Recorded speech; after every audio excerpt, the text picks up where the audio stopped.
ચીનમાં ફરી બેકફૂટ પર ભારતને હાથ જોડ્યા પીએમ મોદી પર સવાલ ઉઠાવતા રિપોર્ટ પર ટ્રુડો સરકારે કહ્યું કોઈ પુરાવા નથી, કોઈ માહિતી નથી. કેનેડામાં એક અલગાતાવાદી નેતાની હત્યાને ભારત સાથે જોડવાના પ્રયાસ બાદ બંને દેશો વચ્ચેના બગડતા સંબંધો વચ્ચે કેનેડાની સરકાર ફરી એકવાર બેકફૂટ પર આવી ગઈ છે. કેનેડા સરકારે તાજેતરના એક મીડિયા અહેવાલ પર પ્રતિક્રિયા આપી છે, જેમાં ભારત પર આરોપ મૂકવામાં આવ્યો હતો કે કેનેડામાં ગુનાહિત ગતિવિધિઓ થઈ રહી છે. તેની માહિતી પહેલાથી જ હતી. કેનેડા સરકારે એક નિવેદન બહાર પાડીને સ્પષ્ટતા કરી છે કે તેમણે વડાપ્રધાન નરેન્દ્ર મોદી, વિદેશ મંત્રી જયશંકર અથવા એનએસએ અજીત ડોભાલને કેનેડાની અંદરની ગંભીર ગુનાહિત પ્રવૃત્તિ સાથે જોડતા કોઈ પુરાવા ટાંક્યા નથી અને ન તો તે તેમની જાણમાં છે. ભારત પર ખોટો આરોપ લગાવનારી ટ્રુડો સરકાર પાસે કોઈ પુરાવા નથી.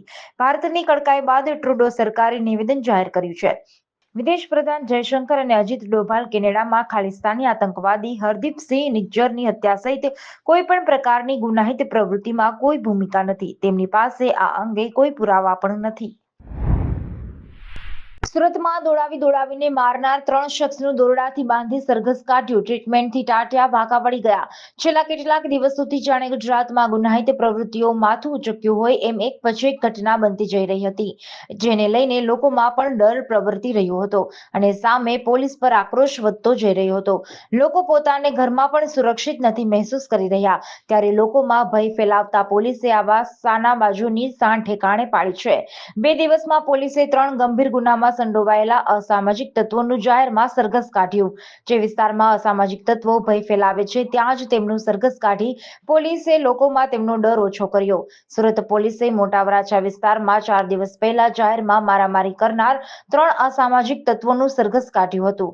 મોટા વરાછામાં ઈંડાની લારી ચલાવતા યુવક પર પાર્કિંગ જેવી સામાન્ય બાબતમાં હુમલો કરવામાં આવ્યો હતો. હુમલાની ઘટના સીસીટીવીમાં કેદ થઈ ગઈ હતી. છેલ્લા 2 દિવસમાં આવા ગુંડાઓનું ત્રીજું સરઘસ પોલીસ દ્વારા કાઢવામાં આવ્યું. ખેડૂતો અને જીએસટીના અધિકારી વચ્ચે ઉગ્ર બોલાચાલી, ઘટના સ્થળે પહોંચેલા સાંસદે અધિકારીઓને તતડાવી નાખ્યા. અમરેલીમાં ખેડૂતો મામલે જીએસટીના અધિકારીઓ અને સાંસદ વચ્ચે તડાફડી થઈ હોવાની ઘટના સામે આવી છે. અમરેલી બાયપાસ પાસેથી પસાર થતા ખેડૂતોના વાહનોને અટકાવીને જીએસટીના અધિકારીઓ ચેકિંગ કરીને ખોટી રીતે હેરાન કરતા હોવાની રજૂઆત કરાતા સાંસદ ભરત સુતરિયા ઘટના સ્થળે પહોંચ્યા હતા અને અધિકારીઓને જાહેરમાં તતડાવી નાખ્યા હતા. આ ઘટનાનો વિડીયો પણ સામે આવ્યો છે. અમરેલી બાયપાસ વિસ્તારમાંથી પસાર થતા ખેડૂતો અને કેટલાક વેપારીઓના વાહનોને જીએસટી વિભાગના મોબાઈલ સ્કોડના અધિકારીઓ ચેકિંગ કરતા હતા, જેમાં વેપારીઓના ચેકિંગ દરમિયાન ખેડૂતોના પણ કેટલાક ડોક્યુમેન્ટ માંગતા વિવાદ સર્જાયો હતો, જેને લઈને ખેડૂતોએ સાંસદ ભરત સુતરિયાને ફોન કરીને જીએસટીના અધિકારીઓ ખેડૂતોને હેરાન કરતા હોવાની રજૂઆત કરી હતી. ખેડૂતોની રજૂઆત મળતા જ સાંસદ ભરત સુતરિયા તુરંત ઘટના સ્થળે દોડી આવ્યા હતા. ઘટના સ્થળે દોડી આવેલા સાંસદ ભરત સુતરિયા અધિકારીઓ પર રોષ ભરાયા અને જણાવ્યું કે તમે ભલે વેપારીઓનું ચેકિંગ કરો પણ ખેડૂતોને હેરાન ન કરશો. ખેડૂતો ક્યારેય 7/12ના ડોક્યુમેન્ટ સાથે લઈને નહીં ફરે. તમારે પકડવા હોય તો પકડી લેજો અને મારા નામની ફરિયાદ ફાડી નાખજો. તમે મહેરબાની કરીને ખેડૂતોને હેરાન ન કરતા. છત્તીસગઢમાં એન્કાઉન્ટરમાં દક્ષ નક્સલવાદી ઠાર, તમામના મૃતદેહો અને 3 ઓટોમેટિક હથિયાર જપ્ત. છત્તીસગઢના સુકમા જિલ્લામાં પોલીસ અને નક્સલવાદીઓ વચ્ચે અથડામણ ચાલી રહ્યું છે. જવાનોએ 10 નક્સલીઓને ઠાર કર્યા છે. ઘટના સ્થળેથી 3 ઓટોમેટિક હથિયારો પણ મળી આવ્યા છે, તેમજ બંને તરફથી જંગલમાં સમયાંતરે ફાયરિંગ ચાલુ છે. મામલો બેજજી પોલીસ સ્ટેશન વિસ્તારનો છે. 1 જાન્યુઆરીથી 22 નવેમ્બર સુધીમાં 207 નક્સલવાદીઓ માર્યા ગયા. બસ્તરના આઈજી સુંદરરાજ પીએ જણાવ્યું કે આ એન્કાઉન્ટરમાં અત્યાર સુધીમાં 10 નક્સલીઓના મૃતદેહ મળી આવ્યા છે. સ્થળ પરથી AK-47, આઈએનએસએસ અને એસએલઆર સહિત અન્ય હથિયારો પણ મળી આવ્યા છે. સુકમા એસપી કિરણ ચૌહાણે કહ્યું કે આ એક મોટી સફળતા છે. જવાનો સ્થળ પર છે. જ્યારે તેઓ પાછા આવશે ત્યારે વધુ માહિતી મળશે. સુરક્ષા દળોને માહિતી મળી હતી કે બેજજી જંગલમાં નક્સલવાદીઓ ભેગા થયા છે. આ પછી જવાનોને મોકલવામાં આવ્યા, જ્યાં નક્સલવાદીઓ સાથે અથડામણ થઈ. 1 દિવસ પહેલા જ મોટી સંખ્યામાં નક્સલવાદીઓ ઓડિશાની રસ્તેથી સીજી બોર્ડરમાં ઘૂસ્યા હતા. ગિરનારના અંબાજી મંદિરના મહંત બનવા ઘમસાણ મહેશગીરીનો ધડાકો. ગિરનાર પર્વત પર અંબાજી મંદિરના મહંત તનસુખ ગિરિજી બ્રહ્મલીન થયા પછી અંબાજી મંદિરની ગાદીને લઈને થયેલો વિવાદ પરાકાષ્ઠાએ પહોંચ્યો છે અને સંતો પણ સાંસારિક મનુષ્યની જેમ જ એકબીજાની સામે આવીને આક્ષેપ પ્રત્યાક્ષેપ કરી રહ્યા છે. મહંત પદ માટે શરૂ થયેલી ખેંચતાણ દરમિયાન અખાડા પરિષદે પ્રેમગીરી બાપુની મહંત પદે નિયુક્તિ કરાતા ભૂતનાથ મંદિરના મહંત મહેશગીરીએ ગુરુવારે જૂના અખાડાનો એક લેટર બોમ્બ ફોડ્યો હતો. આ લેટર બોમ્બમાં વર્ષો પહેલા અખાડા પરિષદના સેક્રેટરી હરિગીરીએ કેવી રીતે ભવનાથ મંદિર હડપ કર્યું અને તેની વિગતો જાહેર કરી છે. આ લેટરમાં મહેશગીરીનો ધડાકો કર્યો છે કે ભવનાથ મંદિરના મહંત હરિગીરીએ ભાજપને 5 કરોડ અને કલેક્ટર આલોક કુમાર પાંડે, રાહુલ ગુપ્તાને ₹50 લાખ આપ્યા છે.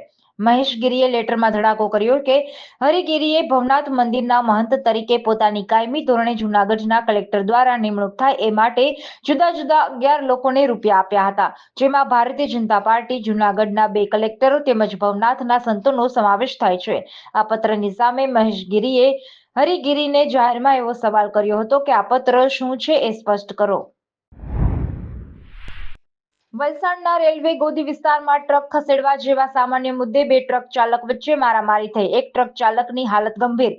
વલસાડની રેલવે ગોદીમાં અનાજનો જથ્થો આવ્યો હતો, જેની માટે વલસાડ એફએસસીઆઈ કોન્ટ્રાક્ટ હેઠળ આવતા કોન્ટ્રાક્ટરોના ટ્રકને રેલવે ગોદીમાંથી અનાજનો જથ્થો લઈને વલસાડ એફસીઆઈ ગોડાઉનમાં અનાજ લાવવાની કામગીરી કરી રહ્યા હતા. જે દરમિયાન ગુરુવારે રાત્રે રેલવે ગોદીમાં ટ્રકમાં અનાજ ભરવાની કામગીરી ચાલી રહી હતી. જે દરમિયાન એક ટ્રક ચાલકે પોતાની ટ્રક રેલવે ગોદીમાં લાવ્યો હતો, જેને લઈને ટ્રાફિક જામ થતા ટ્રક ચાલકને ટ્રક ખસેડવા કહેતા બંને ટ્રક ચાલક વચ્ચે ઝઘડો થયો હતો, જેમાં ઉશ્કેરાઈ જઈ એક ટ્રક ચાલકે બીજા ટ્રક ચાલકને માથામાં પાણો મારી 5 ઈજાઓ પહોંચાડી હતી. ટ્રક ચાલક ઈજાગ્રસ્ત થતા નજીકની હોસ્પિટલમાં સારવાર માટે ખસેડાયો હતો. ઘટના અંગે વલસાડ જીઆરપી મથકે ટ્રક ચાલક અને તેના 2 દીકરા વિરુદ્ધ ફરિયાદ નોંધાવાઈ છે. વલસાડ જીઆરપીની ટીમે ત્રણેય આરોપીઓની ધરપકડ કરી આગળની કાર્યવાહી હાથ ધરી છે. માઉન્ટ આબુમાં પારો ગગડ્યો, કચ્છવાસીઓ ઠૂઠવાયા, તાપમાન -5. ગુરુ શિખરમાં બરફની ચાદર પથરાઈ. દેશના ઉત્તર ભારતના રાજ્યોમાં ઠંડી અને ગાઢ ધુમ્મસની અસર સતત વધી રહી છે. હવામાન વિભાગે શુક્રવારે ઉત્તર પ્રદેશ, પંજાબ, હરિયાણા, બિહાર, રાજસ્થાન અને મધ્યપ્રદેશમાં ગાઢ ધુમ્મસનું એલર્ટ જાહેર કર્યું છે. ગાઢ ધુમ્મસને કારણે બુધવારે સવારે ઉત્તર પ્રદેશના ગોરખપુર અને કાનપુરમાં વિઝિબિલિટી ઘટીને 500 મીટર થઈ ગઈ હતી. તો બીજી તરફ રાજસ્થાનના હિલ સ્ટેશન માઉન્ટ આબુમાં લઘુત્તમ તાપમાન 5 ડિગ્રી સેલ્સિયસ નોંધાયું હતું. મધ્યપ્રદેશમાં પણ ઠંડી વધી રહી છે. એમપીના 8 શહેરોમાં તાપમાન 10 ડિગ્રીથી નીચે નોંધાયું હતું. ભોપાલમાં તાપમાન 10.2 ડિગ્રી નોંધાયું હતું. છેલ્લા 10 વર્ષમાં નવેમ્બરમાં આ ત્રીજું સૌથી ઓછું તાપમાન છે. ગુજરાતના કચ્છમાં શિયાળો હવે અસલ મિજાજમાં હોય તેમ ગુજરાતના કાશ્મીર ગણાતા નલિયાથી જાણે શિયાળાએ રાજ્યમાં પ્રવેશ કર્યો હોય તેમ પારો 1.1 ડિગ્રી નીચે સરકીને 13 ડિગ્રીએ પહોંચી આવતા લોકોને વહેલી સવારે અને સાંજે ગરમ કપડાનો સહારો લેવો પડ્યો.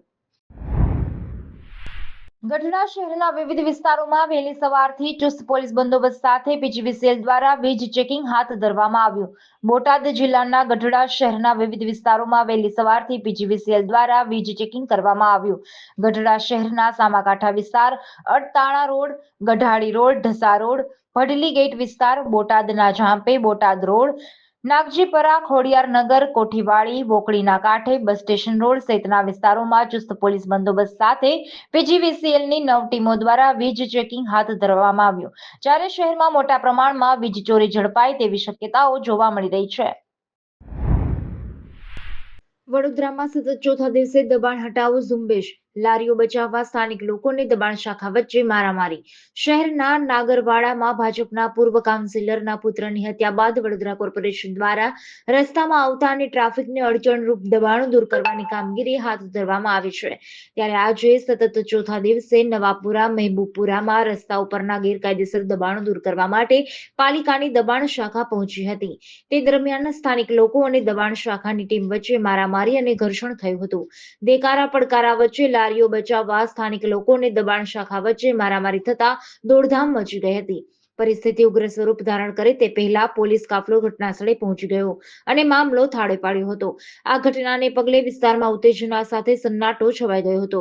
નવાપુરા, મહેબૂબપુરામાં પરિસ્થિતિ વણસે તે પહેલા ઉચ્ચ પોલીસ અધિકારીઓ જેસીપી મનોજ નીનામા, ડીસીપી લીના પાટીલ, ક્રાઇમ બ્રાન્ચની ટીમ સહિતના પોલીસ અધિકારીઓને પોલીસ કાફલો ઘટના સ્થળે પહોંચી ગયો હતો અને મામલો થાળે પાડ્યો હતો. કેનેડા કરશે નેતન્યાહુની ધરપકડ. અરેસ્ટ વોરંટ મામલે પશ્ચિમી દેશો વિભાજિત, અમેરિકા નારાજ. ઇઝરાયેલના પીએમ બેન્જામિન નેતન્યાહુ પર ઇન્ટરનેશનલ ક્રિમિનલ કોર્ટ એટલે કે આઈસીસી દ્વારા લાદવામાં આવેલા યુદ્ધ અપરાધોના આરોપો અને ધરપકડ વોરંટ મામલે પશ્ચિમી દેશો વિભાજિત થયા છે. ન્યૂઝ એજન્સી એપીના અનુસાર અમેરિકાએ ધરપકડ વોરંટ સ્વીકારવાનો ઇનકાર કરી દીધો છે. સાથે જ બ્રિટન, કેનેડા, નેધરલેન્ડ અને ઇટલીએ કહ્યું કે જો નેતન્યાહુ તેમના દેશમાં આવશે તો તેમની ધરપકડ કરવામાં આવશે. આ દરમિયાન અમેરિકાએ આઈસીસીના આદેશને સ્વીકારવાનો ઇનકાર કરી દીધો છે. વ્હાઇટ હાઉસના પ્રવક્તા કેરેન જીન પિયરે કોર્ટની નિર્ણય લેવાની પ્રક્રિયા પર સવાલ ઉઠાવ્યા છે અને તેને ઉતાવળભર્યું પગલું ગણાવ્યું છે.